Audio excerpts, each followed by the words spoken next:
Erokamano kuom keto Ramogi TV kani MCAs ma Kericho kuom thuolo machielo kendo pedho twak mar golo oko gavana mar kaunti no Eric Mutai ka giseye kuom tiyo marach gi apisi dhi ataro mar katiba kod tiyo marach gi mwandu mar jopiny. George Bati miyo ler.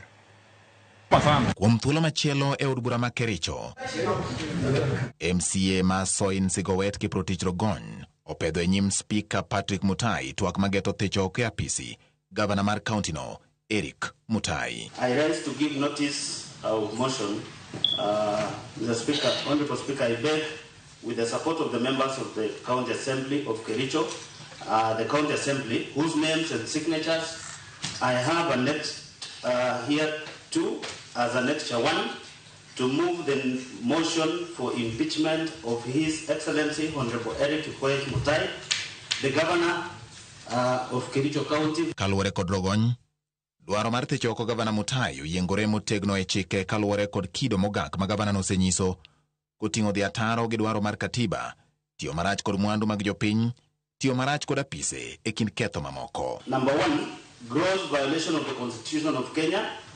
Roman number 2, gross violation of various national and county laws.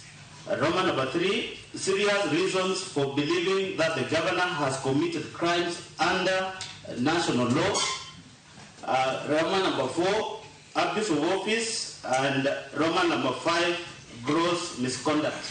Speaker mar od bura mar kaunti ma Kericho Patrick Mutai okoni pedho twak makamano luwore kod pend chik, kendo makoro dhi chiwo thuolo mar kawo pach jopiny, bende biro chiwo thuolo mondo gavana no puodhre ewi seyo mamiyo idwani mondo thiche oko, eka bang'e to MCS biro go ombulu mar thiche oko kata oyo. Now that we have a motion, a notice of motion to remove the governor, we shall be communicating on the other issues as envisaged by the standing order, more so on matters of public participation and even giving the governor who is accused the right to be heard.